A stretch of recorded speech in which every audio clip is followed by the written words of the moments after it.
संत माय बाप कृपावंत, तुम्ही संत माय बाप कृपावंत, कायमी पतित कीर्तिवानो, अवतार तुम्हा धराया कारण उद्धारावया जन जड जीवा, वाढवया सुख भक्तिभाव धर्म कुळाचार नाम विठोबाचे, तुका म्हणे गुण चंदनाची अंगी, तैसे तुम्ही जगी संत जन, अवतार तुम्हा धरावया कारण उद्धारावया जन जड जीवा, पांडुरंगा करू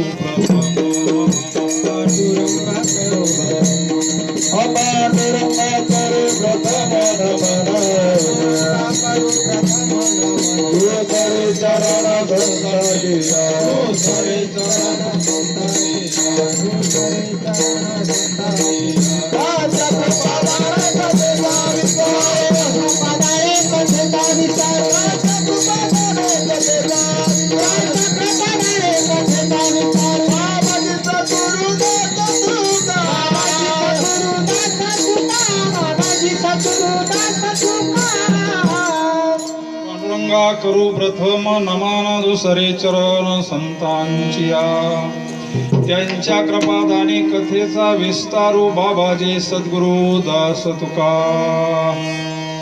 हा योग पीठे तटी भीमरथ्यां परम पुंडरीकाय दातुं समागत प्रतिष्ठान्तमानंद कंदं परब्रह्मलिंगं भजे पावनं, जयाचा जनी जन्म नामार्थ झाला, जयाने सदा वास नामात केला, जयाचे मुखी सदा नाम कीर्ती, नमस्कार माझा श्री ब्रह्म चैतन्य मूर्ती, ध्यानमूलं गुरुमूर्ती, पूजामूलं गुरुपदं, मंत्रमूलं गुरुवाक्य, मोक्षमूलं गुरुकृपा, नमो सद्गुरु तुकया ज्ञान दीपा, नमो सद्गुरु सच्चिदानंद रूपा, नमो सद्गुरु भक्त कल्याण मूर्ती, नमो सद्गुरु भास्करा पूर्ण कीर्ती। आज या पवित्र भूमीमध्ये सद्गुरु परमपूज्य गुरुवर्य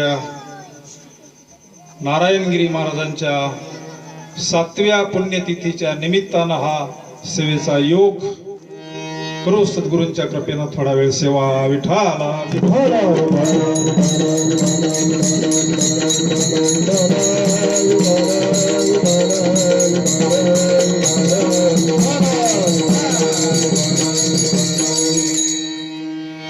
आपण जो अभंग सेवेकरता घेतलाय तो अभंग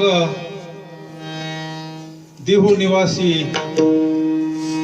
संत जगद्गुरु तुकोबा यांचा संत पर प्रकारातला आपण अभंग सेवेकरता घेतलाय। या अभंगातून महाराज संत कशा करता या भूतलावर येतात, सोप्या भाषेमध्ये आपल्याला समजन असं शेतकऱ्याच्या भाषेमध्ये महाराज सांगतात।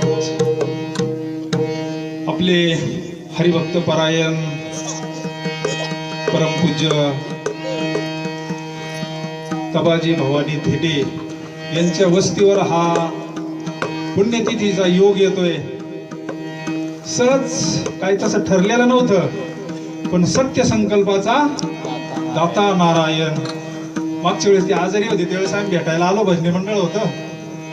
आता बहुतेक मागच्या आठवड्यातच तुकाराम बीजेचा कार्यक्रम झाला। आज 8 दिवस झाले ना, आज 8 दिवस झाला। काय पाऊस काय विजा, पण तरी महाराजांनी सेवा करून घेतली। आणि आज हा योग सहज ठरलं का आपण सद्गुरु योगीराज गंगागिरी महाराजांच्या पुण्यतिथीच्या टायमाला गावातून दिंडी घेऊन जातो, त्यावेळेस आपल्याला सत्संग होतोय। पण ह्या पुण्यतिथीच्या कार्यक्रमाला काय आपण सगळे जाऊ शकत नाही, सकाळी कार्यक्रम असतो, इथं जे एक दिवसाचा सत्संग आपण करू असं ठरलं. सुंदर असा हरिपाठ झाला, आता कीर्तन सेवा, नंतर महाप्रसादाचं नियोजन येत. या मंडळींना धन्यवाद. तसेच आज कार्यक्रमाला उपस्थित लांबलांबून बरीच मंडळी आले, वारकरी मंडळी, संत मंडळी, आपले गुरुवर्य परमपूज्य जोरी महाराज आलेत. बरेच लांबलांबून भजनी मंडळ, चिंचपूर गावचे सर्व परमार्थ प्रेमी मंडळी, आपले मृदंगाचार्य हरिभक्त परायण संजय महाराज गुंजाळ, सादत पुरकर, आपले शिवाजी महाराज तांबे, राजू महाराज, शिवाजी, सर्वच भजनी मंडळ, तरुण भजनी मंडळ, माता भगिनी सर्व.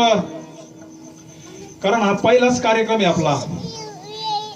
बहुतेक आपल्या गावामध्ये बरेचसे कार्यक्रम होतात, पुण्यतिथी असतील, जयंती असतील, सर्व साधू संतांच्या छोट्या मोठ्या प्रमाणावर. कारण उद्देश एक आहे, साधू संतांनी जे आपल्यावर उपकार केलेत, तसं साधूच्या उपकारातून ऋण उतराई होऊ शकत नाही. पण एक जर आपण सेवा केली तर उतराई होण्याचा काय हा एक मार्ग आहे.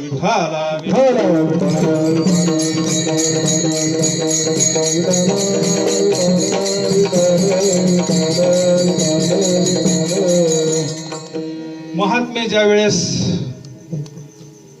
हे शरीर ठेवतात, त्या तिथीला पुण्य प्राप्त, तिथी पावन होती. ती कोणती तिथी असू द्या, महात्मे. कारण पतिव्रता ओळखावी सरणी, शूर ओळखावा रणी, आणि महात्मा ओळखावा मरणी. तुका म्हणे का मरणीची सरे, उत्तमची उरे कीर्ती. गेले दिगंबर ईश्वरी विभूती, राहिल्या त्या कीर्ती जगा माझी. कडकडीत वैराग्य आपण बघितलं. याच्यातल्या जवळजवळ 99% मंडळींनी बाबांचे बरेचसे कार्यक्रम ऐकले असतील. इतकं कडकडीत वैराग्य. आणि वाणी काय, त्या वाणीचं आजही ती वाणी खन खन खन खन कानामध्ये आज घुमती, नाही का. अशा महात्म्याचं जगद्गुरु तुकोबराय वर्णन करतात. पवित्र तो देह वाणी पुण्यवंता, पवित्र तो देह वाणी पुण्यवंत, पवित्र तो देह वाणी पुण्यवंत, पवित्र तो देह वाणी पुण्यवंत.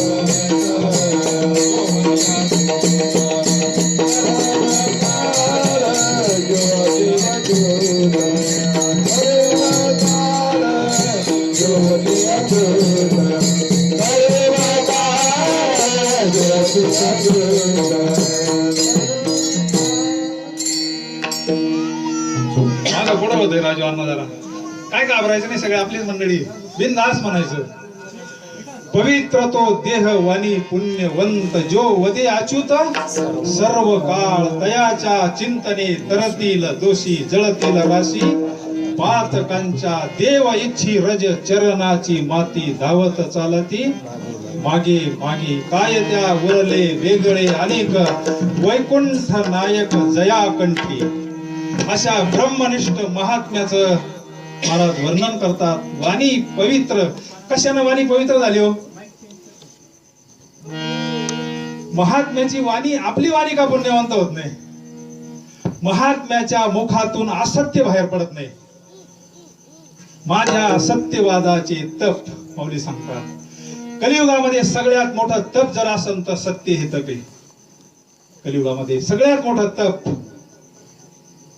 कारण आपण महाभारतामध्ये उदाहरण बघितलेलं आहे. धर्माचा रथ जमिनीवर नव्हता चालत, जमिनीपासून 4 बोट वर चालत होता. कशाचं तप होतं? सत्याचं तप. ह्या वाणीतून कधीच असत्य बाहेर न पडणं. म्हणून महात्म्याच्या वाणीला धार असते. पवित्र तो देह वाणी पुण्यवंत. देह सुद्धा पवित्र होतो. कसा पवित्र होतो? तुका म्हणे देह भरिला विठ्ठल, काम क्रोध केले घर रीते. एकदा अर्ध खोटं बोलला तो धर्म, अर्ध. ते बी भगवंतांना लईच त्याच्यावर प्रेशर आणला. नरो वा कुंजरो अश्वत्थाम्याच्या वेळेस, नाही का. तो स्वतः नाही म्हणत होता, इतका सत्यप्रतिज्ञ होता. पण भगवंतानं प्रेशर आणला. फक्त एकदा म्हण म्हणले तुझ्यावर खोटं बोलायचं हे येणार नाही म्हणले. हत्तीचं नाव आहे म्हणले, तुला काय फरक पडतो, निष्ठायला जागा आहे ना. पण तरी तुकोबाराय सांगतात धर्म खोटाच बोलला. विठ्ठला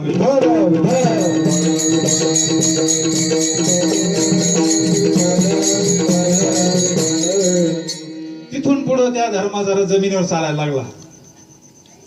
सत्याची ताकद, भगवंताचं जे मूळ स्वरूप आहे, सच्चित आणि आनंद हे भगवंताचं वास्तव स्वरूप आहे. त्याचं जर आपल्याला भगवंताची प्राप्ती करायची असली तर आपल्याला सत्याच्या रस्त्यानंच जावं लागेल. परमार्थ करणार आहोत तरी कमीत कमी, प्रपंचकाचा विषय नाही. तात्पर्य मूळ जो उद्देश आपला सत्संग, कलियुगामध्ये सत्संगाला तुकोबारायाने फार महत्व दिलंय. तुकोबारायांचा गाथा जर बारीक पाहिला ना, न लगे मुक्ती धन संपदा संत संग देई सदा. आपण किती भाग्यवान मंडळी हो, साधू संतांच्या भूमीत जन्माला आलोय आपण. पवित्र ते कुळ पावन तो देश, जेथे हरीचे दास जन्म घेती. कर्म धर्म त्यांचा झाला नारायण, त्यांची नि पावन तीही लोक. म्हणून कलियुगामध्ये ईश्वर प्राप्तीचं साधन कीर्तन सांगितलंय. कलियुगामध्ये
कलियुगा माझी करावे कीर्तन, तेने नारायण दिल भेटी.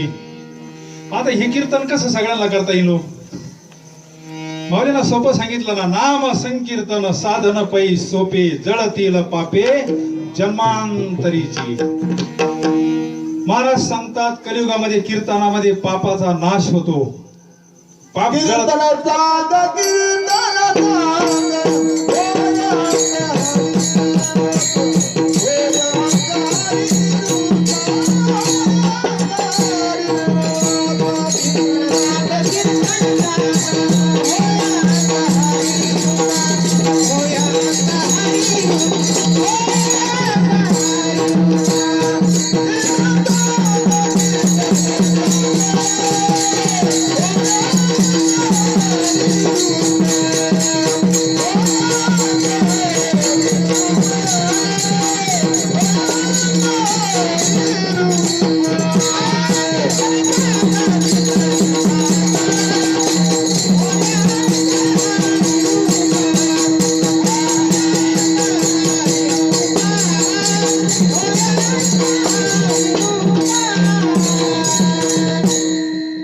हरिरूप होणं म्हणजे काय हो?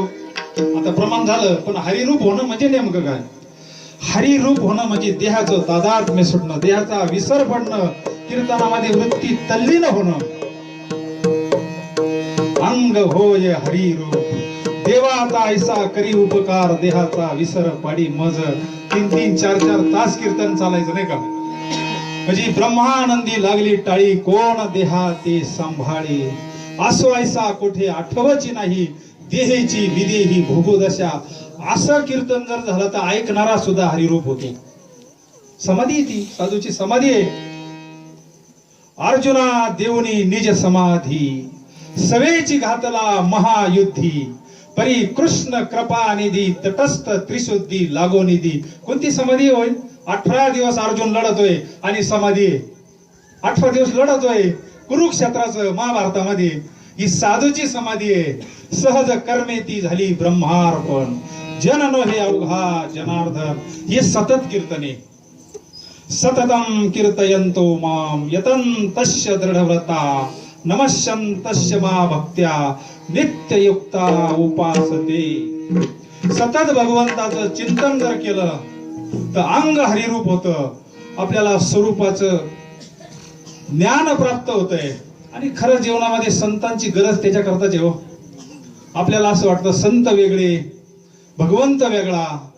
मूळ जर पाहिलं तर आत्मज्ञानी चोखडी संत माझी रूपडी. संतांचं वैकुंठातून येण्याचं कारण काय होतं असं पाहिलं तर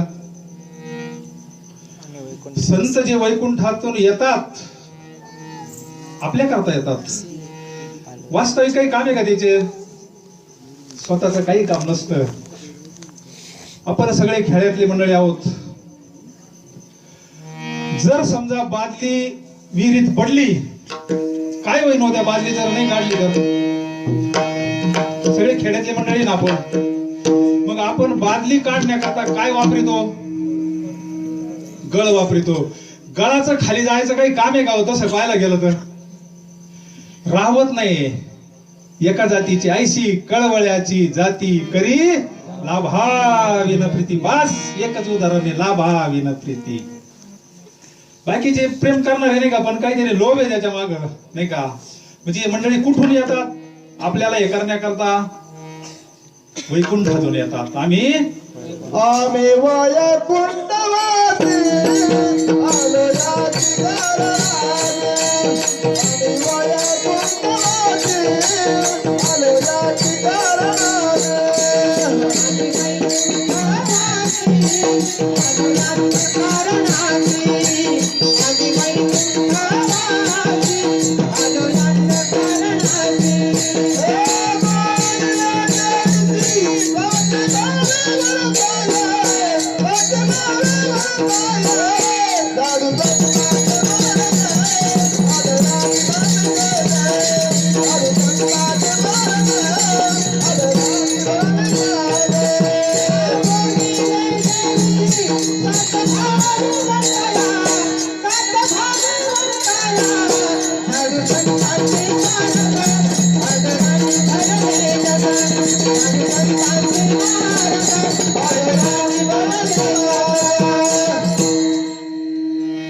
आपल्याला आईबाप नाही काढू शकणार का याच्यातून?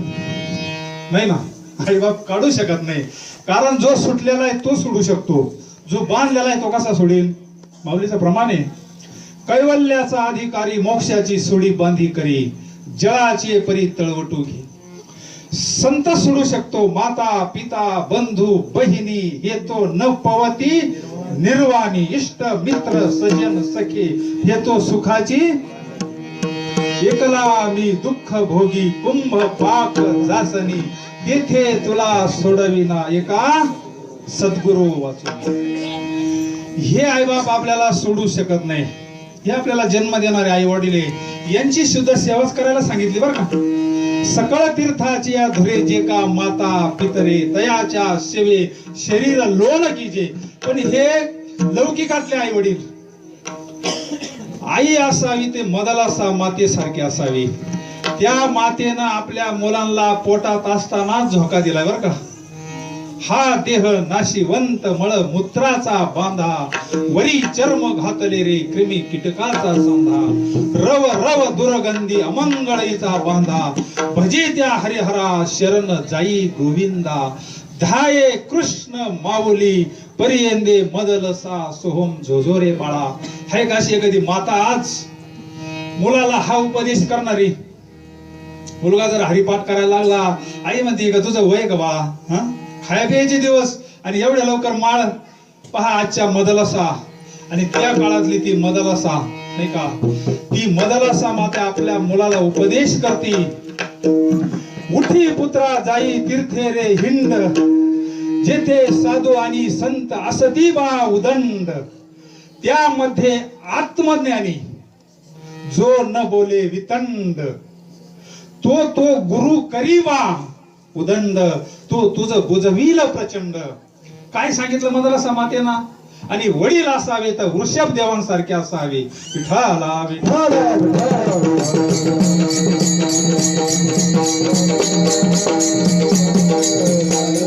वृषभ देवांना 100 मुलं आहे. भागवतामध्ये सर्व 100 मुलांना समोर बसवायचं, रोज तत्वज्ञानाचा उपदेश सांगायचा. सार काय, असार काय, असत्य काय, सत्य काय, नाशिवंत काय, सगळे 99 ब्रह्मज्ञानी केले, एक उरला होता फक्त भरत. आई असावी ती मदन असा मातेसारखी असावी, वडील असावे तर वृषभ देवांसारखे असावेत. आपण सगळ्यांना माझं म्हणतो, पण भगवंताला माझं म्हणतो का? संतांना माझं म्हणतो का? खरं जर आपलं कोणी असेल तर संत आहे. आताच नाथबाबांचा मोठा सोहळा झाला. नाथबाबा म्हणतात, माय जगन्नाथ, बाप जगन्नाथ, अनाथाचा नाथ जनार्दन. ह्या आई बापाला आई बाप म्हणतो आपण, भगवंताला साधू संतांना माय बाप म्हणतो का? तुकोबारायन सुद्धा एक प्रमाणे आठवत का तुम्हाला? कृष्ण माझी माता, कृष्ण माझा पिता, बहीण बंधू चुलता कृष्ण माझा, कृष्ण माझी गुरु. तुकोबाराय म्हटले हो, कृष्ण माझी गुरु. ब्रह्मचैतन्य गोंदवलेकर महाराजांची एक शिष्य होती बरं का. सहज एकदा महाराज त्यांच्याकडे गेले. म्हणले, अरे तुझ्या घरात कोण कोण आहे? म्हणजे सगळे आई वडील मुलं बाळ सगळं सांगितलं. महाराज त्याला बळच विचारायचे, अजून कोण? पार सगळं सांगितलं. पार सगळे म्हणले, आजी आजा, पार गाया म्हशी कोंबड्या झोंबड्या, अजून काहीतरी राहिलं म्हटले. तो म्हणले, महाराज सगळं सांगितलं पार. महाराज त्याला परत विचारायचे, आजी कोणीतरी राहिलं? तो म्हणला, कोणीच नाही राहिलं. पाय बरं, कोणीच नाही राहिलं म्हणले. पार पाहुणे रावळे सांगितले म्हणले. आता अरे म्हणले, तो सगळे सांगितलं, पण ज्या ब्रह्मनिष्ठ महात्म्यानं म्हणले तुला 25 वर्षापूर्वी अनुग्रह दिला, त्याला तुझ्याकडे जागाच नाही म्हणले. म्हणजे गुरुचं नाव त्याच्या मुखात नाही आलं. सगळ्यांचं नाव आलं, सगळ्यांचं नाव आलं, पण साधूचं नाव नाही आलं. पण संत सांगतात, देव माझा मी देवाचा, हीच माझी सत्यवाच. का बरं असं वाटत नाही? आपली भ्रांतीच गेली नाही. माया विघ्ने भ्रमला खरे, म्हणता मी माझे घरे, हे तो संपत्तीचे वारे, साचो कारे जाईल. संत फार उदार असतात, कृपाळू असतात. म्हणून महाराज अभंगाच्या प्रथम चरणात त्याचं वर्णन करतात. तुम्ही संत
तुम्ही संत माय बाप कृपावंत, कायमी पतित कीर्तिवानो.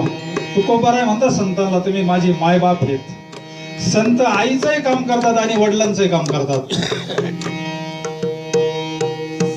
संत काय करतात? वैकुंठातून येतात. संतांचं येणं जाणं आपल्या मनावर आहे.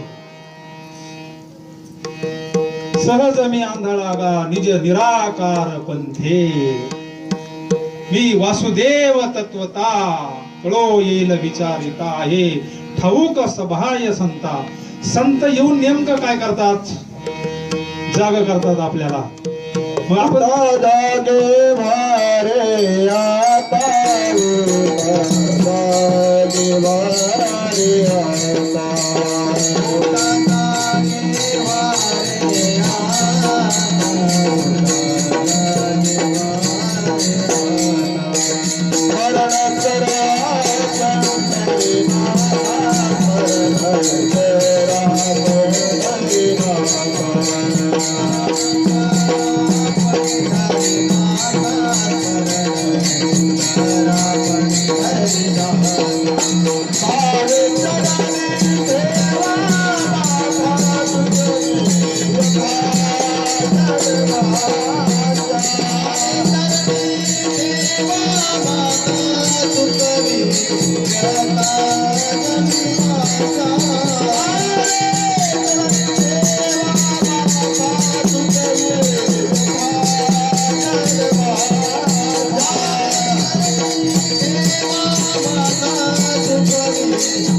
उठा जागे भारे आता स्मरण करा पंढरीनाथा आपण झोपलेले गाव आपण तर जागेच आहे ना सगळे स्वरूपाच्या ठिकाणी जीव झोपलेला आहे स्वरूपाची जीवाला ओळख नाही आला अशी कोठून या जाशी कवन्या रे ठाया घरदार नाही तुझे अवघी लटकीच माया सावध होई बापा काळ लागला मापा जे आपलं नाही त्याला माझं म्हणतोय जीव स्वरूपाच्या ठिकाणी झोपलेला आहे आपलं स्वतःचं स्वरूप काय देह हे आपलं स्वरूप आहे आत्मा हे आपलं स्वरूप आहे हे सामान्य जीवाला माहिती नाही म्हणून संत येतात आपल्याला जाग करतात एक मुलगा होता थोडा चरबट होता त्याला अशी सवय होती झोपातून त्याला उठवलं का कोणी असो तो खडाड श्री मुस्कळत द्यायचा कोणी असो त्याला लहानपणापासून सवय होती जो सकाळी झोपेतून उठवीन त्याला खाडखान मुस्कळत मारायचा तो मग घरच्या मंडळीने एक युक्ती केली होती बरं का बाबाला थोडा उशीर झाला लई या म्हाताऱ्या मंडळींना ती बळच म्हणत असत्या तो कीर्तन कधी मला विचारित असते तो कीर्तन कधी कारण कसं आहे आपलं मुलगा ज्यावेळेस बोलतं त्यावेळेस आई वडिलांना जे प्रेम असतं ते काही वेगळं असतं त्यांना वेदांत नाही लागत त्यांना असं साधूची सेवा लागत असते बरं का मग ते मुलगा उठलं का खडाड श्री मुस्कळत मारायचं मग त्या मंडळीने एक युक्ती केली एक असा लांब बांबू ठेवला होता त्याला असं बांबून हे करायचं बांबूना हे करायचं मग उठल्यावर मग हात पुरत नव्हता ना त्याला पण एक दिवस असं झालं का मामा आला आणि मामा नेमकं त्याच्याच पलंगावर झोपला आता मामाला काय माहिती याच्यावाली खोड पडिले वळण इंद्रिय सकळ नाही का आधी होता पाग्या त्याचा येलकोट राहील नाही का आणि मग सकाळी मामा उठले लवकरच आणि त्या बाळ्याला उठायला लागले बाकीच्या पोरांच्या लगेच लक्षात आलं पण कोणाच काही सांगितलं नाही मामानं बाळ्याला उठवलं बाळ्या जसा उठला खडाड श्री मामाच्या जवळ वाजवली ना तसं संत येतात आपल्याला जागा करण्याकरता येतात पण सामान्य जीव किती त्रास देतात तो साधूला तुकोबरायला किती त्रास दिला हो परमार्थ करणाऱ्यांनी त्रास दिला परमार्थ करणाऱ्यांनी बाकीच्यांनी नाही त्रास दिला रामेश्वर भट्ट ब्राह्मणे ज्ञानेश्वर महाराजाला आळंदीमध्ये त्रास कोणा दिला सामान्य माणूस त्रास देऊ शकत नाही परमार्थ करणाऱ्याला परमार्थवालाच त्रास देत असतो दादांचं कुत्र जर गावात चाललं सप्त्याला माणसाने त्याला आडवे होत त्याची जात भाई आडवे होत असतात दुसरं कोणी जाऊन देतील त्याला गावात सुखासुखी गावात जाऊन देतील बाकीचे कुत्रे बरं काय भावनकी काय अडचण परमार्थ करणाऱ्याला परमार्थ करणाराचीच अडचण असते. जगद्गुरु तुकोबरायांचा परमार्थ किती शुद्ध आहे हो. काय वैराग्य आहे तुकोबरायांचं. अहो एवढा नजराना माग पाठवणं म्हणजे आपल्याला सांगायला लई बरं वाटतंय, इथून बोलणं फार सोपं आहे, पण ज्या वेळेस आपल्यावर वेळ येते ना, तुका म्हणे अंगी व्हावे ते आपण, तरीच महिमा न कळो ये, तोपर्यंत नाही. रामेश्वर भट्टासारखा सामान्य विरोधक आहे गाव. काय त्रास येतो तुकोबरायांना.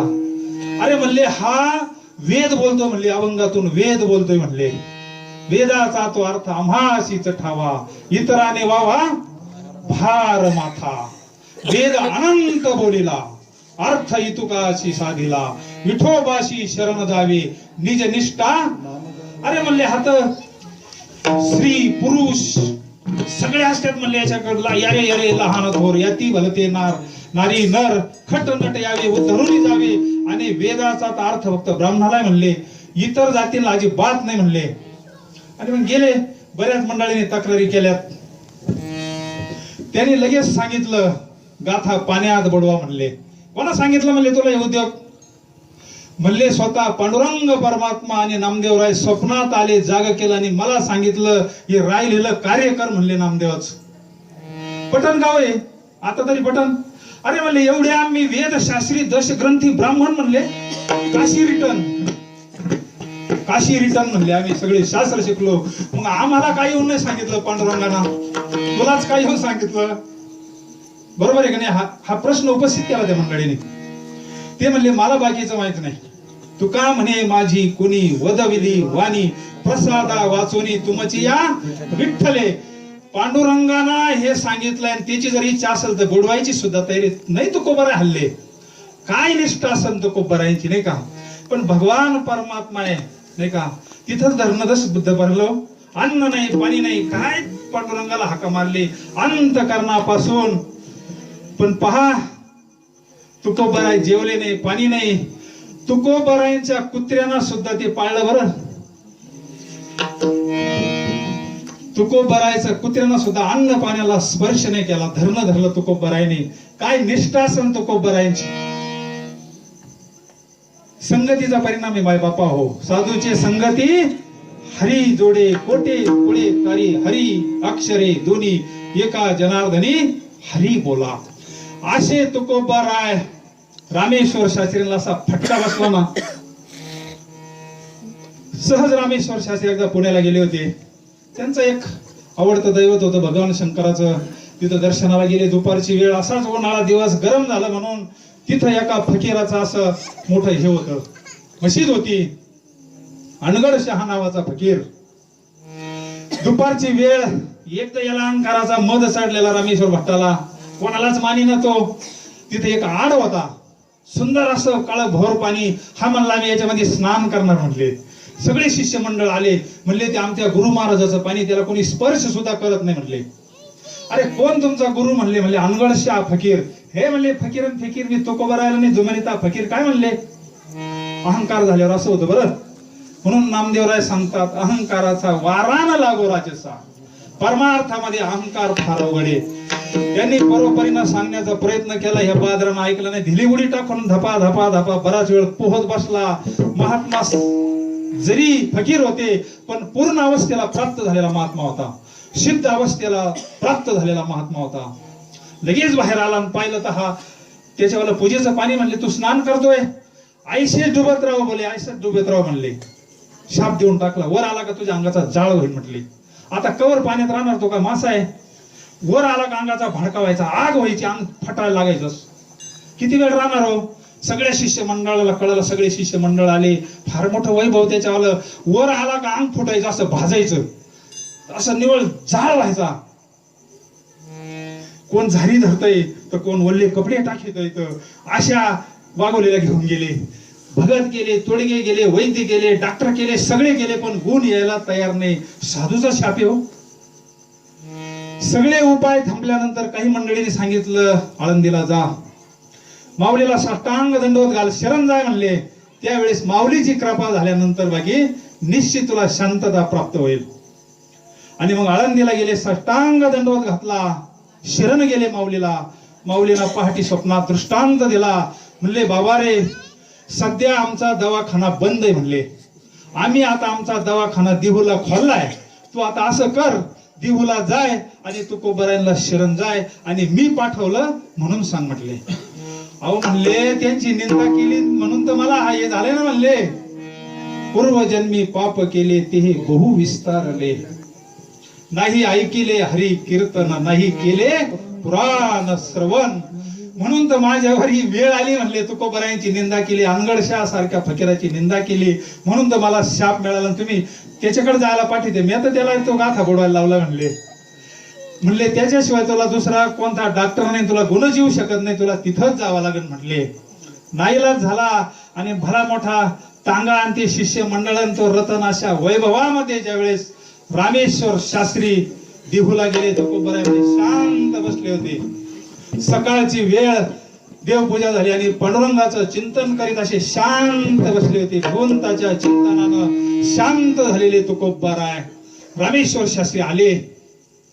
आल्यानंतर साष्टांग दंडोत घातला. साष्टांग तनु मनो जीवे चरणाशी लागावे, अगर्वता करावे दास्य सकळ. महाराज म्हणले, शास्त्री तुम्ही? अहो मला सांगितलं असतं तर मी आलो असतो ना. नाही म्हणले, आता मला लाजू नका म्हणले, आता राहिलेलं आयुष्य तुमच्या चरणाशी अर्पण. तुकिता तुला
ब्रह्म तुकाशी आले म्हणून रामेश्वरी चरणी मस्तक ठेविले.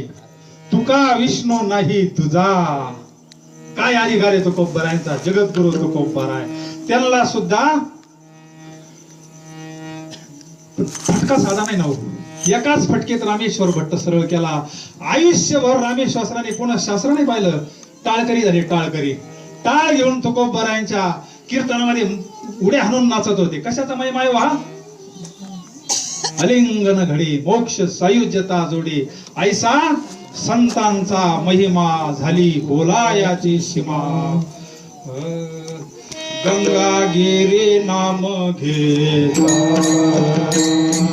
लागे चारी मुक्ती योग्यता, मनोटी धरी जरणावा. नारायण गिरी आरती गंगागिरी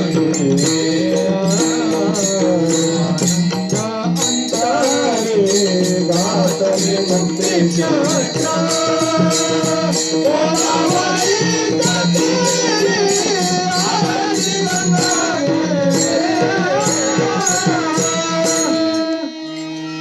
गंगागिरी नाम घेता लाभे चारी मुक्ती सायुज्यता, म्हणवोनी धरी चरण भावे नारायणगिरी. ज्यांची आपण पुण्यतिथी करतो त्यांनी सुद्धा धरावे ते पाय आधी आधी. सद्गुरु वाचोनी संसारी तारक नशेची निष्ठंक, आन कोणी इंद्र चंद्र देव ब्रह्मादी, करोनी संशयाची श्रेणी छेदी ना.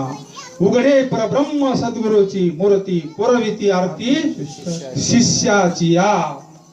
नामदेवरायांना तर सगुण साक्षात्कार झाला होता नाही ना. काम पूर्ण नाही झालं, जन्म मरणाचं खंडन होत नाही. म्हणून तर सद्गुरु वाचोनी संसारी तारक नशेची निष्ठंक, आन कोणी साधूलाच शरण जावं लागलं. हा साधूचा महिमा आहे. हा कशाचा महिमा आहे? म्हणून महाराज सांगतात अवताराचं जे प्रयोजन आहे सावता कलियुगामध्ये साधू थोर जाना, साधू थोर जाना, साधू थोर जाना हो याचा अवतार त्याच्या करताय महाराज दुसऱ्या चरणात सांगतात. अवतार तुम दराया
उद्धारावया म्हणजे काय? उद्धारणे म्हणजे काय?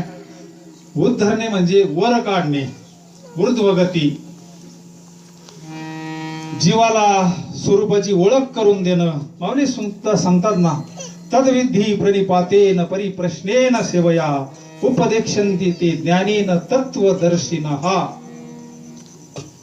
ते ज्ञान पैगा बरवे जरी मनी अथी अनावे संता या भजावे सर्वस्वेसी. मग मनानं उद्धारता नाही येणार का जीवाला? नाही ना, जीव स्वतः उद्धारताच येऊ शकत नाही. कारण ज्ञानेश्वर महाराजांचं लय मोठं प्रमाण आहे ना. संताचे संगती माधव मार्ग जाते, संताचे संगती माधव मार्ग जाते, संगती माधव मार्ग जाते, संताचे संगती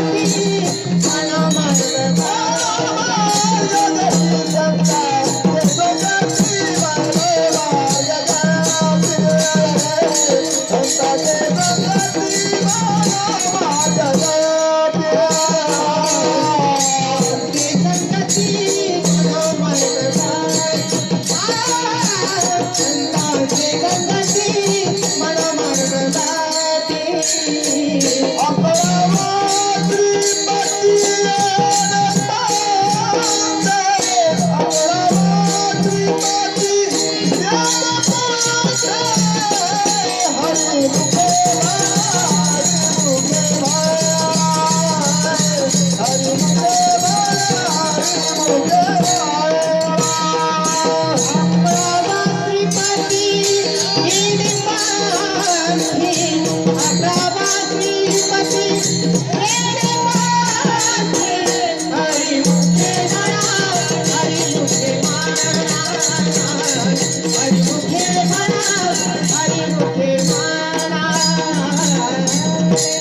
आपल्याला उद्धाराचं प्रमाण पाहिजे होत.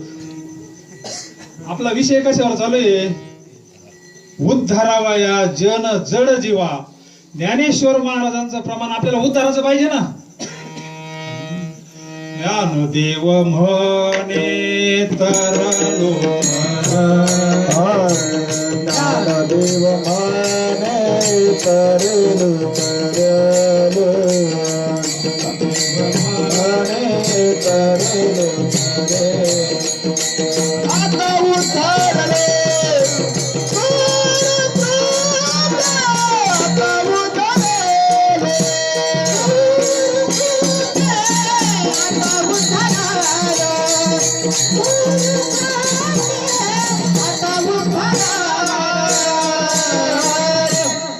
हे कोण सांगत आहे हो? महाविष्णूचा अवतार सखा माझा ज्ञानेश्वर साधकांचा माय बाप दर्शने हरे ताप. ज्ञानेश्वर महाराज सांगतात ज्ञानदेव म्हणे तरलो तरलो आता उद्धरलो. दोनदा तरलो शब्द आलाय. हे प्रमाण पाहिजे होतं आपल्याला. ज्ञानदेव म्हणे तरलो तरलो आता उद्धरलो.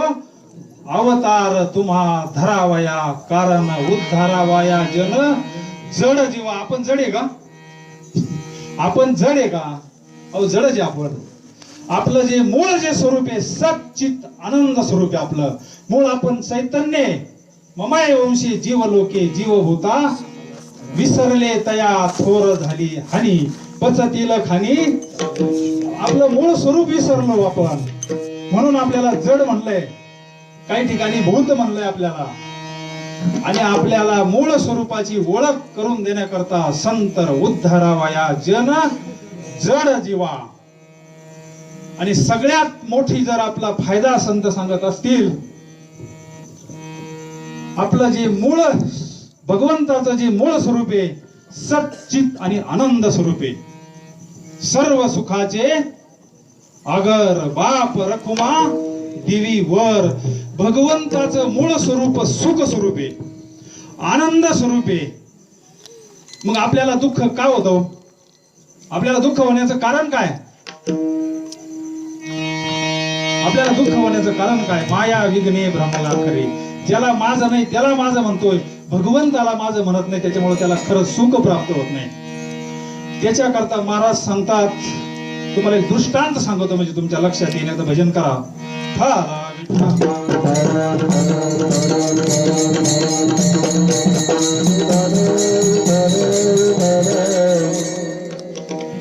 एवढी मोठी माडी घर मुलं बाळ प्रपंच एवढा बाग काय कमी आम्हाला काय गरज आहे परमार्थाची सुखाची?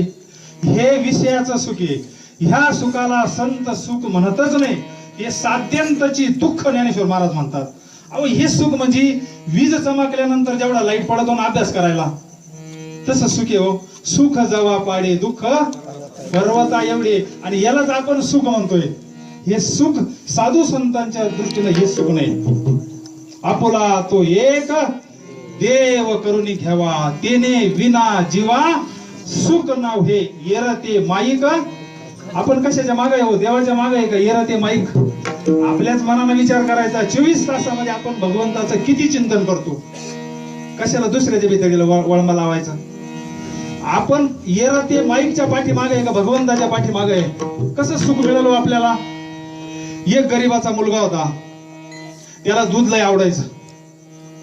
आता गरीबाच्या घरी दूध जुना काळात मग आई काय करायची? काय करते तुम्ही? विठ्ठला विठ्ठला विठ्ठला.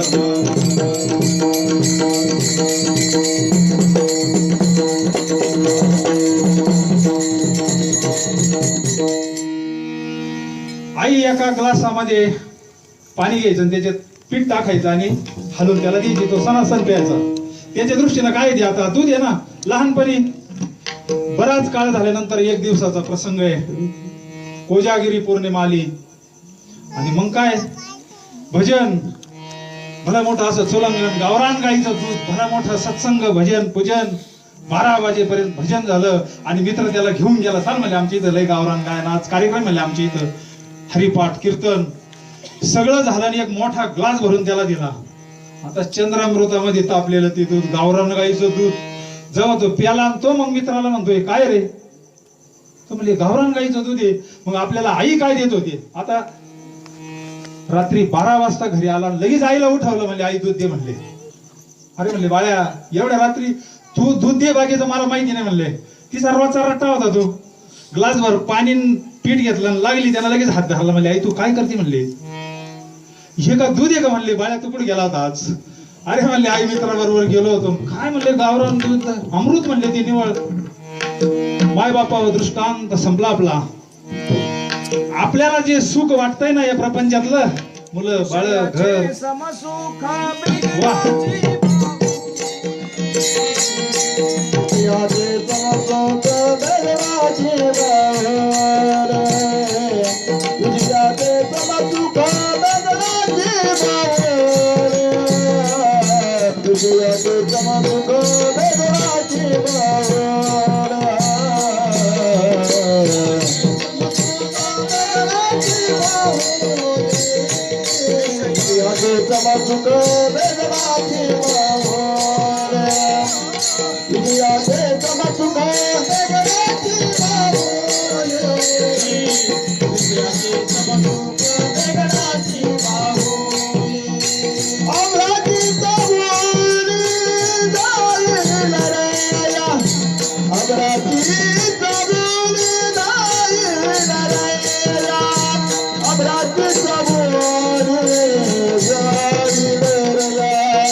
ये साथी आलिया वळंगा सारंग धरू, नाही तरी संसारू जाईल रया. कवनाचे मायबाप कवनाचे जनभूत, मृग जळवत जाईल रया. अहो हे सुख म्हणजे काय आहे? टेम्पररी सुख आहे, टेम्पररी. परमनंट सुख नाही. आणि साधू संत ज्या सुखात असतात, ब्रह्मानंदी लागली टाळी, कोण देहा ते संभाळे. आसवायसा कोठे आठवची नाही, देहीची विदेही भोगो दशा. मग आपण दूध कोणतं पितोय आपण आपलं ओळखायचं. आत्माराम बाबा मांदेळे आज ब्रह्मानंदामध्ये देहाचा विसर पडलेला आहे. कुठं काय चाललं काही घेणं नाही. देहाचं तादात्म्य सुटलेलं आहे, भगवंत स्वरूपाशी एकरूप झालेले. ते गावरान गाईचं दूध आहे. आणि आपण जे सुख भोगतोय, ज्याला सुख समजून आयुष्यभर पळतोय, त्या घाण्याच्या बैलासारखं. पूर्वीच्या काळामध्ये तो बैल असायचा, त्याला पिंडी टांगलेली असायची गाण्याला, त्या दांडीला अशी. त्या बैलाला असं वाटायचं 4 पाऊल टाकले का हिरवी गार पिंडी, दिवसभर बिचार पळायचं.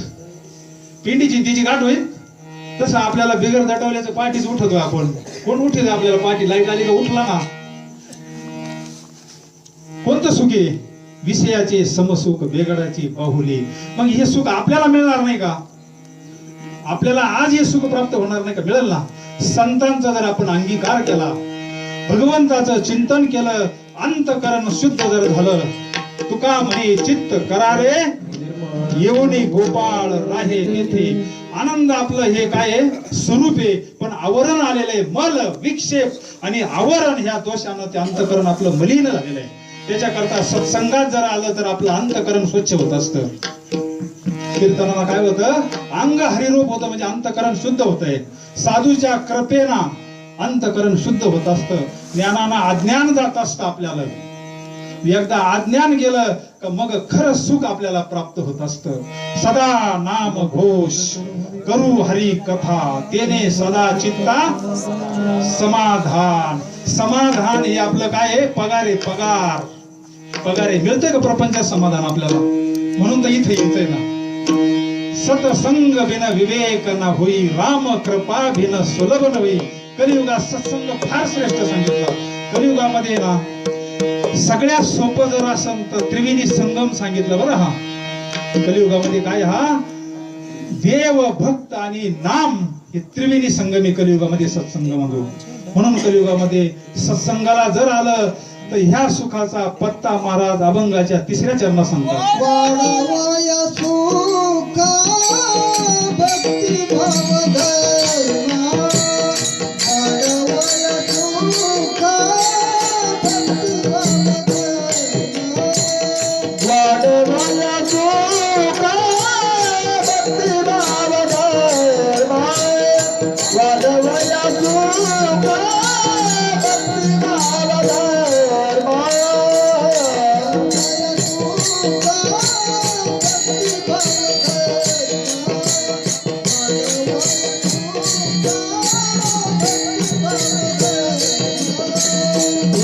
धर्म, वाढावया सुख भक्ती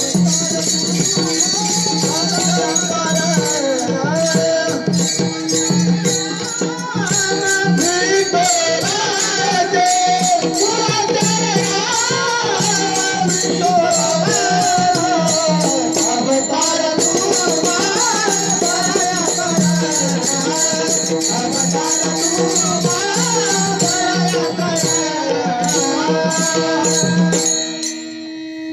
जर तुम्हाला सुख पाहिजे असेल तर महाराजांनी काय सांगितलं? वाढावया सुख भक्ती भाव धर्म. काय साधन सांगितलं? म्हणजे साधन सुद्धा सांगितलं या चरणामध्ये आपल्याला. आपल्या कशा करता सुखा करता जेवढी धडपडीनं आपली रात्रंदिवस जे पळतोय आपण, जलमल्यापासून तर पार गौऱ्या तिकडे जावण्यापर्यंत. गौऱ्या तिकडे जाऊस तर धावपळ बंद आहे गाव. आजा मेला पंजा मेला बाप स्नान केला, देखत देखत नातू बंतू तोही तैसा झाला. आपलं एवढं जे चालू आहे सुखाचा पत्ता आपल्याला माहिती नाही. संत आपल्याला पत्ता सांगतात. वाढावया सुख प्रेम सुख दी, प्रेम सुख दी, प्रेमाविन नाही समाधान. समाधान सुख शांती हे एक अर्थी शब्द आहे. दया क्षमा शांती तेथे देवाची वस्ती. आणि मग भगवान परमात्मा जर आपल्या हृदयात राहायला आला, देव केला ऋणी रिद्धी सिद्धी. पण त्याच्याकरता काय सांगितलं? विठ्ठल रखुमिनी तुम्ही अखंड अनाध्यानी, मग सुखा काय. हो काय सगळं सोयरं त्रिभुवन झालं ना. वृक्षवल्ली आम्हा सोयरी.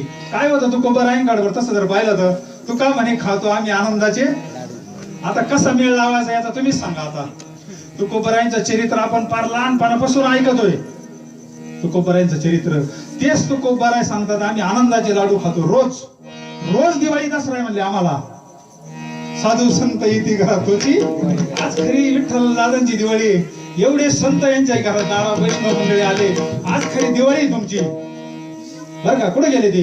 घालू संताची आसने, पूजा करू काया वाचा मने, एका जनार्दनी जाणे इच्छिले ते पुरवी, सांडी मांडी परते टाकी वासुदेव नाम भोगे. आपला मुद्दा हे सुख. वाढावया सुख भक्ती भाव धर्म. हे सुख असं आहे ना, दिन दिन बढ़त जाए. मीराबाईचा अभंग एक. वस्तू अमोलिक दी मेरे सद्गुरु. काय पुढं? राम रतन धन पायो जी मैने राम रतन धन पायो. ते खर्चल्यानं कमी होत नाही, दिन दिन बढत जाय. आता दोघ जण भाऊ आहे समजा, महाराज आणखी एक जण. महाराजांनी लई परमार्थ केला आणि दुसऱ्याने नाही केला आणि वाईली निघाले. म्हणले तुम्ही जेवढा परमार्थ केला निमा वाटून द्या. आता कशी वाटणी करायची होय परमार्थाची? तीन करता. आपल्याला जर भूक लागली असेल तर आपल्यालाच जेवा लागण. आपुले आपण करा सोडवण, संसार बंधन तोडावे गे. म्हणून हकारोनी सांगे तुका नाम घेता एक गाऊ आम्ही विठोबाचे नाम अनेकाचे काम नाही. आता आपण सर्व मिळून एकदा प्रेमानं भजन करू. विठोबा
वाढावया सुख भक्तिभाव धर्म कुळाचार नाम विठोबाचे. संपूर्ण गाथ्याचं जर आपण चिंतन केलं ना, तुकोबरायांनी भक्तीला जास्त महत्व दिलंय, ज्ञानेश्वर महाराजांनी ज्ञानाला जास्त महत्व दिलंय. कारण अवघ्या वाटा झाल्या क्षीण, कली न घडे साधन, उचित विधी विधान न कडे न घडे सर्वता, भक्ती पंथ बहु सोपा, पुण्य नागवे पापा. साध्य एक आहे ना हो. ज्ञानानं तरी काय प्राप्त होतं? मोक्ष प्राप्त होतो. मोक्ष म्हणजे काय? मोक्ष म्हणजे काय? अहो, जे भक्तीनं प्राप्त होतं तेच ज्ञानानं प्राप्त होतं, तेच योगानं प्राप्त होते. साधन जरी अनेक असले तरी साध्य एक आहे. भगवंताची प्राप्ती आपलं साध्य आहे ना, बरोबर आहे का नाही? आपलं साध्य काय आहे?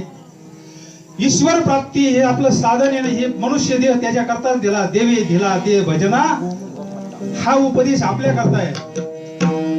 मनुष्य देहाचं इति कर्तव्य भगवंताची प्राप्ती करून घेणं. मग तुम्ही योगाना जा, तुम्ही नाशिकवरून जा, पुण्यावरून जा, नाही तर कलकत्त्यावरून जा, पंढरपूर जर तुमचं साध्य असेल, साधन कोणतं असलं तर काय फरक पडतोय? मेजर विमानानं जातील, त्यांची ताकद असेल पैशाची, चांगदेव बाबा योगाना गेले. पण आज परिस्थिती तशी नाही. आज योग करता येईल का? योग वाचा 6वा अध्याय ज्ञानेश्वरीचा बारीक, मेळच नाही लागायचा, मेळच नाही लागायचा. अहो, तासभर बसायची ताकद नाही आपली भगवंताची चिंतन करायला. कीर्तनामध्ये 10 वेळा आसनं करतोय आपण, मांडी मोडी करून बसतोय. कीर्तन योग, योग म्हणजे सामान्य गोष्ट आहे. ज्ञानेश्वर महाराजांनी सुद्धा हरिपाठात खंडन केलं या गोष्टीचं.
याग विधी येणे नोहे सिद्धी वायाची उपाधी दंभ धर्म.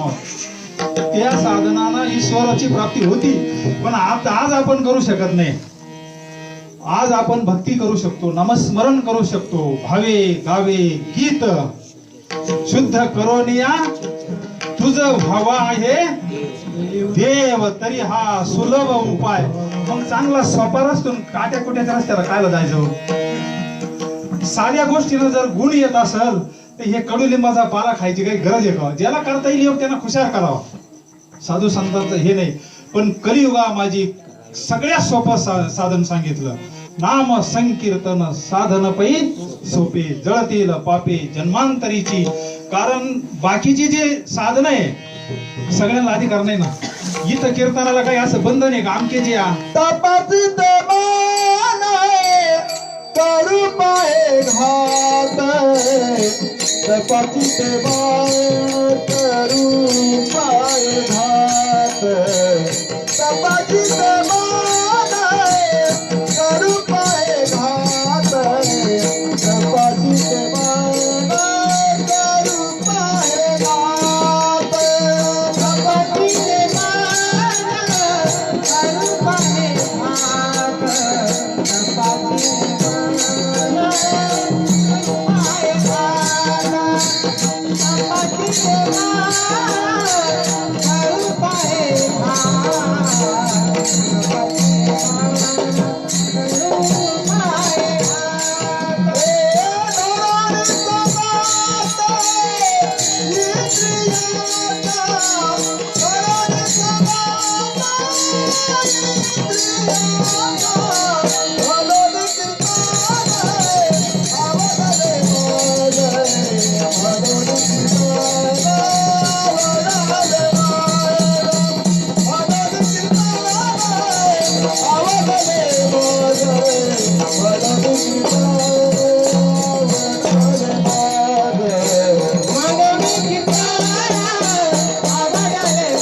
सगळ्या संतांनी नामस्मरणाला आणि कीर्तनाला कलियुगामध्ये महत्व दिलंय.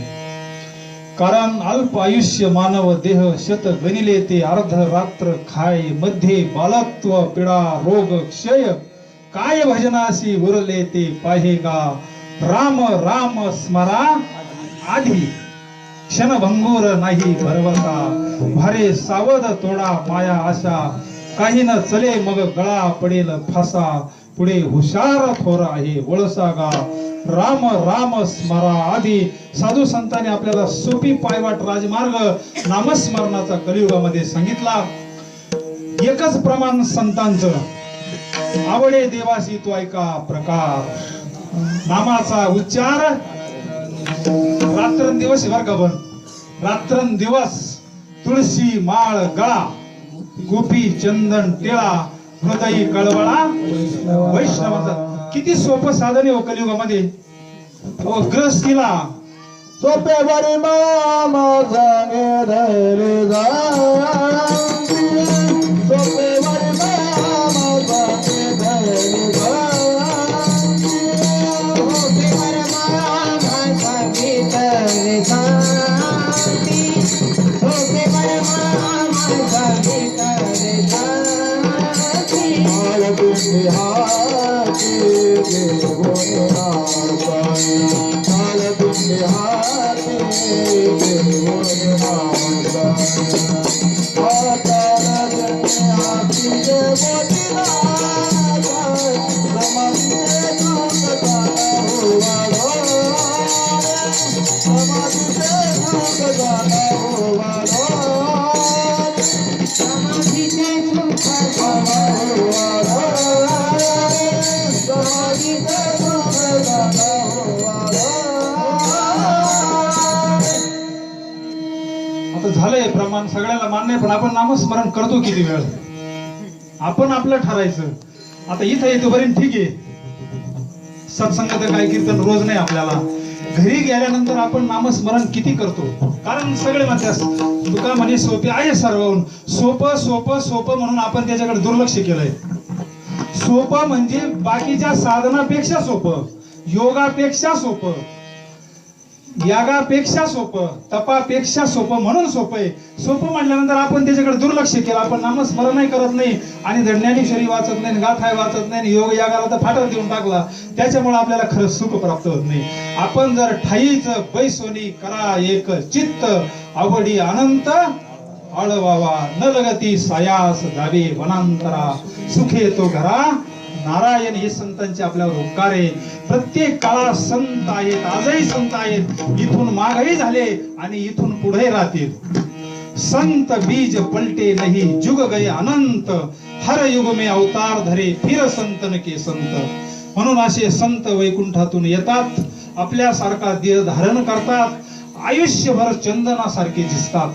चंदन हे झिजत आहे, स्वतः झिजत आणि जगाच्या कल्याणा संताच्या विभूती देह कष्टविती परोपकारे. संतांचं येणंच याच्या करता असतं, स्वतः करता काही नसतं. जगाच्या कल्याणा करता जे का रंजले गांजले, त्यासी म्हणी जो तोची साधू ओळखावा, देव देशेची जाणावा. नाथबाबांना फुफट्यात ते पोरग त्याला उचलून घेतलं, त्याच्यामध्ये भगवंत दिसला ना, गाढवात भगवंत दिसला ना, नामदेव रायला कुत्र्यात दिसला ना. काय अंतकरण आहे साधूचं. चंदनासारखे आयुष्यभर झिजतात आणि एक दिवस काम झाल्यानंतर, कामाचे माणसं जास्त दिवस थांबत नसतात, एकदा काम झालं का चालत्या पावली निघून जातात आणि त्याच्यामुळे आपल्याला संत ओळख येत नाही. जोपर्यंत देहात संत आहे तोपर्यंत ओळखणं म्हणजे फार भाग्यवान माणूस लागतो त्याला. बहुत सुकृताची जोडी म्हणून विठ्ठली आवडी. कारण आपण संतांकडे देहाना पाहत असतो. संत व्यापक असतात, अनुरणीया थोकडा तुका आकाशा एवढा. संत देहात असतानाच भगवंत स्वरूप झालेले असतात. देवते संत, देवते संत, निमित्त त्या देव सारावे परती म्हणले. एखादा जर पूजा करीत असला आणि महाराज जर आले समजा, देव चोळीतोय आणि महाराज बसले बाहेर, तो काही पाहिनच. भागवतामध्ये भगवान परमात्मा सांगतो, तू माझी पूजा नाही करीत बाळ्या, मला हाणतोय म्हणले तू. अरे संत आले तुझ्या दारामध्ये, तू काय मला चोळीत बसला या प्रतिमेला, तू माझी पूजा नाही, मला तू मारू राहिलाय म्हणले. नाही का, देव सारावे परते, संत पूजावे सरते. पण संत नाही का, जीवनामध्ये संत भेटणं म्हणजे फार अवघड आहे, बहु अवघड आहे. परी जग जिठी करुणा केली, माझ्या विठोबाचा कैसा प्रेम भाव, आपणची देव होय गुरु. आपलं कर्म साम्य दशेला आल्यानंतर असा ब्रह्मनिष्ठ महात्मा आपल्या जीवनात येतो आणि कार्य झाल्यानंतर निघून जातो. आयुष्यभर चंदनासारखं झिजतात. हे शेवटच्या चरणात मला सांगतात, तुका भार गुणाय चंदनाचे, तुका भार गुणाय चंदनाचे,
उतराया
तुका म्हणे गुण चंदनाचे अंगी तैसे तुम्ही जन संतदिगी.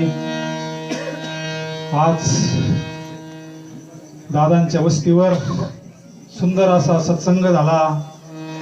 परमपूज्य गुरुवर्य नारायणगिरी महाराजांच्या 7व्या पुण्य स्मरणाच्या निमित्तानं प्रसादाची व्यवस्था केली.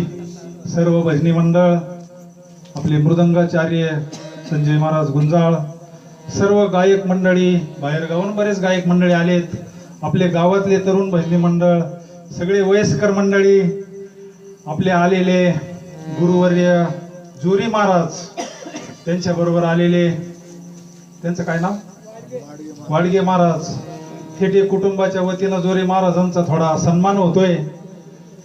महाराजांना म्हणलं होतं तुम्हीच करा कीर्तन, नाही का, आता एवढी मोठी मंडळी बसलेली असताना ते म्हणले नाही चालू द्या, तुमचं ठरल्याप्रमाणे होऊ द्या.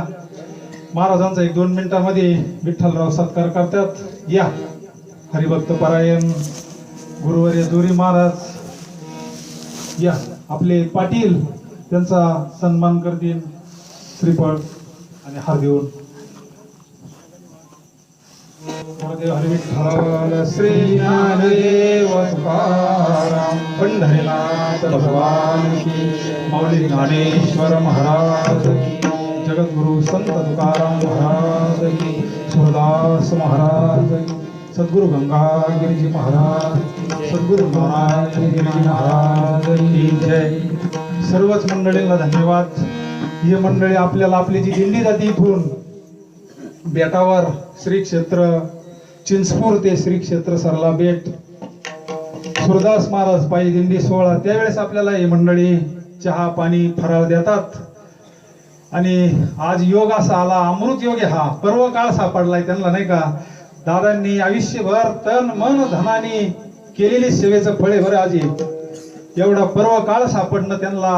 आता पुढच्या वर्षी कार्यक्रम इथंच, म्हणजे असं आता हे सुरू झाला हा, येवलेसे रोप लाविले द्वारी, त्याचा गेलो गेला गगनावरी, हा 1 दिवसाचा मोठा यज्ञ, नाम जप यज्ञ, बाधून शिके स्नानादी कर्म, हा संतांचा यज्ञ, शुद्ध यज्ञ, नाही का.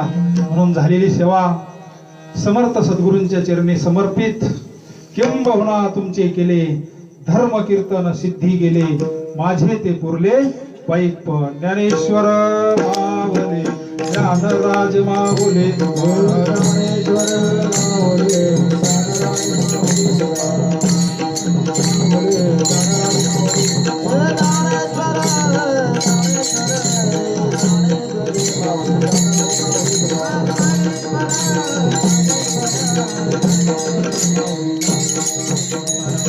दोन मिनिटं उभे राहा असेच, मग जे विठ्ठल घेऊ. महाराज बोला 1-2 मिनिटं, बोला बोला बोला, या. सगळ्याची इच्छा आहे पुण्यतिथीच्या निमित्तानं, बोला 1-2 शब्द. 2 तास बोला त्यांनी.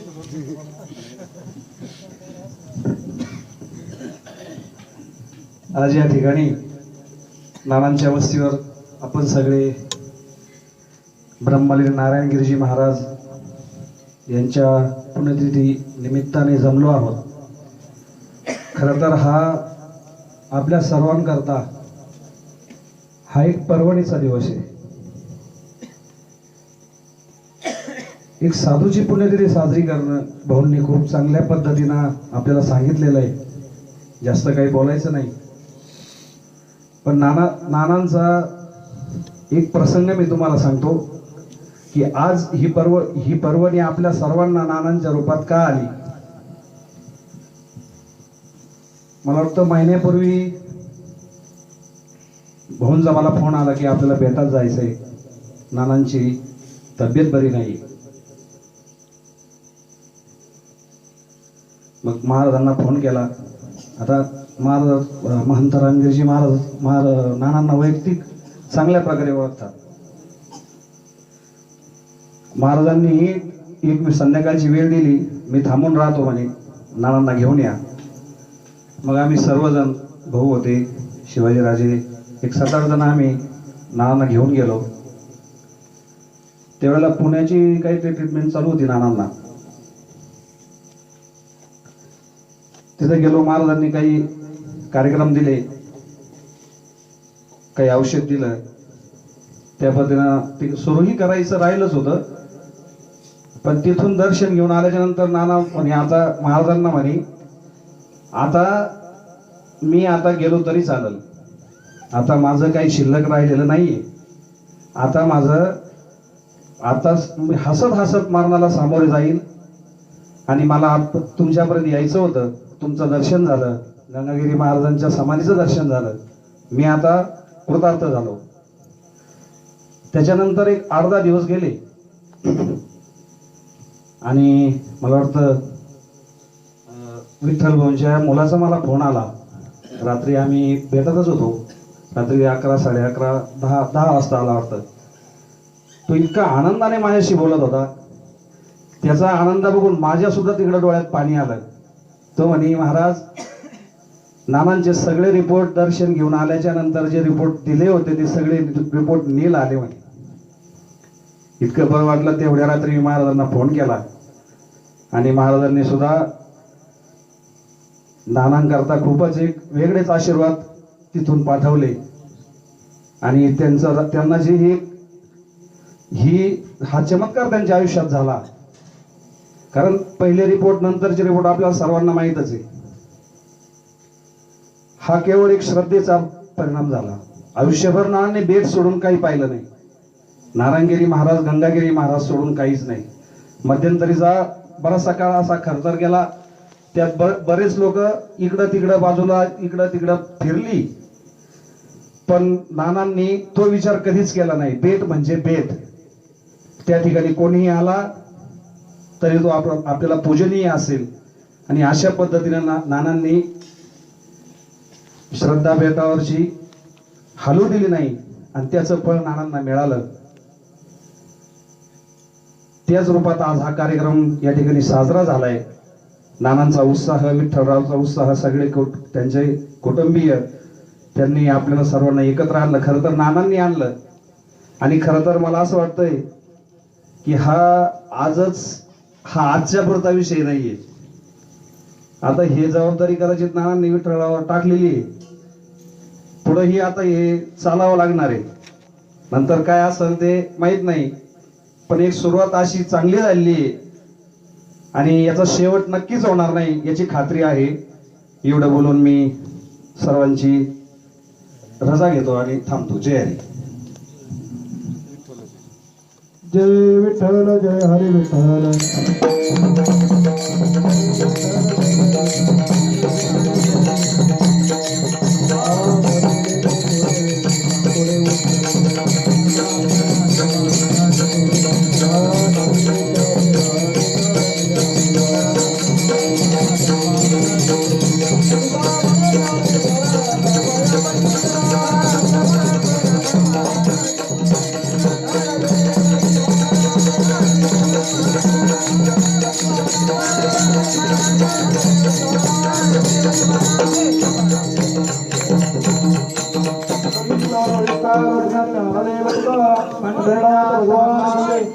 युगे 28